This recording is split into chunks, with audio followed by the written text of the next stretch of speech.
We know that energy prices are going to be a very, very big political fixture soon. Indeed, it could be the main headline story, probably for the next couple of months, definitely leading into the spring and summer.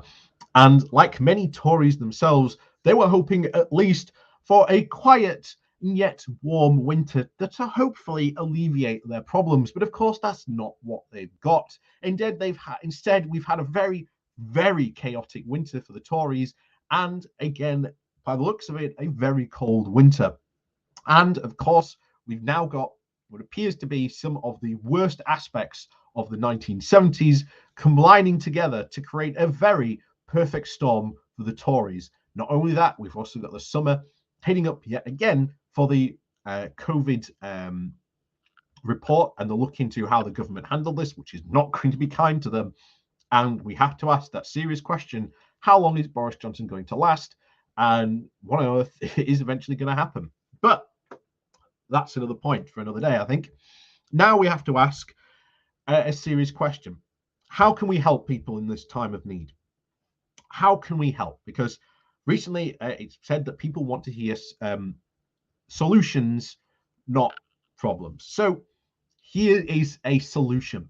This is how we can help solve this current crisis. We need a windfall tax on oil and gas. So what is a windfall tax? Well, essentially, a windfall tax is any companies that are making egregious profits from essentially a public need or want.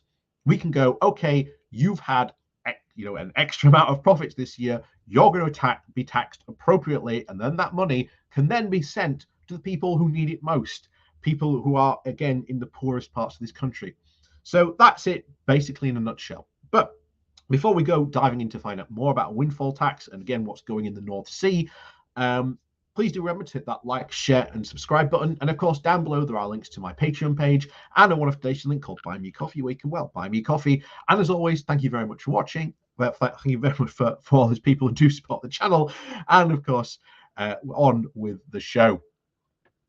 So this comes from The Guardian with the title of The Windfall Tax: How the North Sea is Churning Out Cash for Oil and Gas Barons.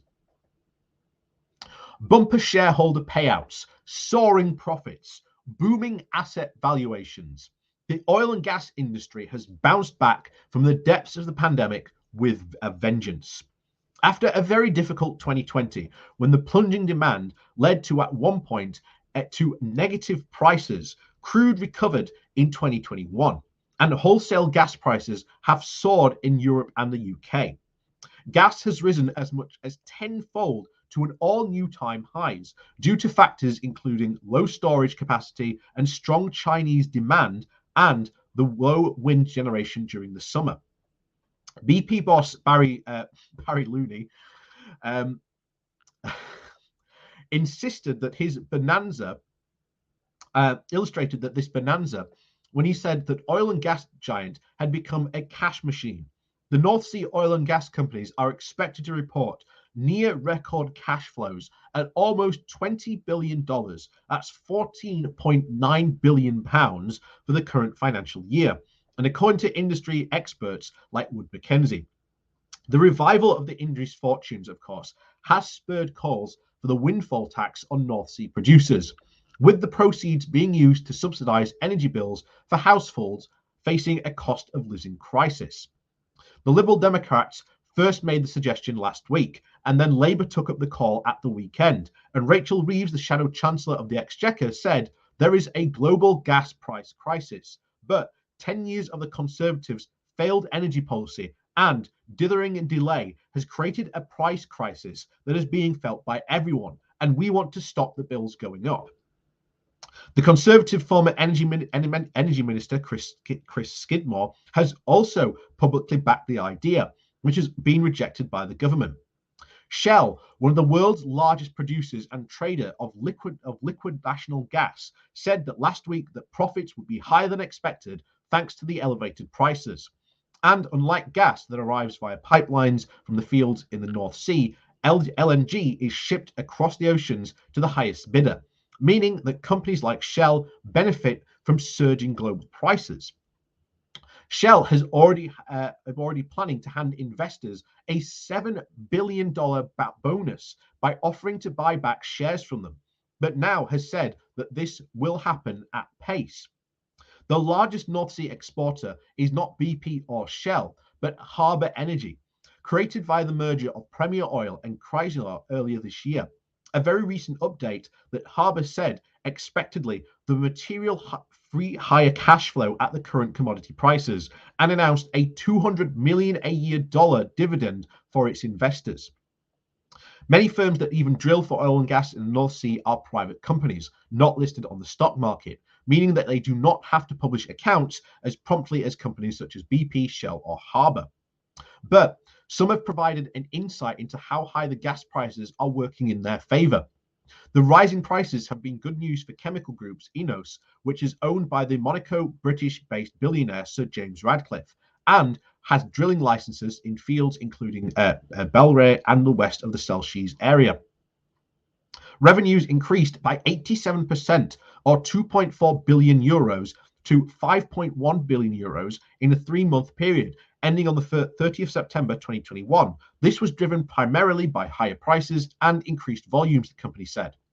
Increase in the selling prices has since followed the increase of crude oil prices, which has seen an average of $37 per barrel compared to 43 in the same period of 2020.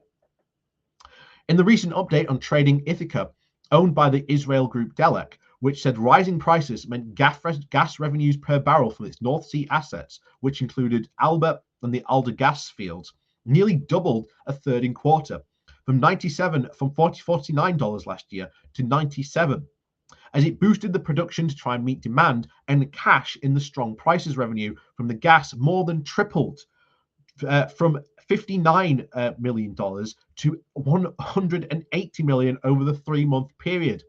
The industry has warned against a windfall tax and points out that its own improved fortunes mean a multi-billion-pound tax uplift. The Treasury will get an extra $3.5 billion in taxes in the 2 years from last April, meaning it will make a total of more than £5 billion, said the Oil and Gas UK spokesman Jeremy String. We are already up to 40% corporation tax, roughly double that of any sector. And Graham Mackenzie, the Senior Vice President of the Global Fiscal Research at Wood Mackenzie, said that a windfall tax might be counterproductive. Higher taxes generally dampen investment, and the upstream industry is currently under pressure to reduce activity, so this could be exacerbated, he said. Some companies may not even pay any more tax if the rate increases. If they are investing in new projects or involved in significant decommissioning operations, the deduction of these costs could be absorbed by most of their revenue. For others, it will reduce their profit margin. Again, my heart bleeds considering the vast amount of money we have just been seeing that they have made in just 3 months. This may not have an immediate impact on the activity, but reduced enthusiasm for future investment. Reduced investment will not accelerate the decline in the North Sea's production, and this will need to be replaced by imports unless demand for other oil products decreases at a similar rate.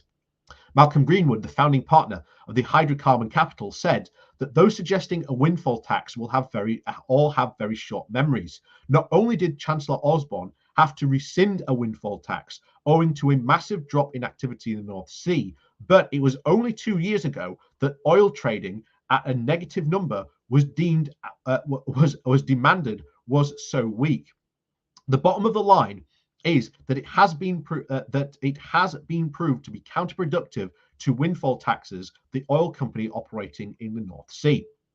Green campaigners have also been arguing very strongly that the answer to higher energy prices is to generate more green power, and criticised ministers for their lack of action. Theresa Khan, the director of Uplift, which campaigns for fossil-free UK, told The Guardian, "This government has abdicated responsibility for securing affordable energy to profit-driven oil and gas companies, with disastrous results for households, as the long-term government plans fail to support for renewable energy at the scale we need."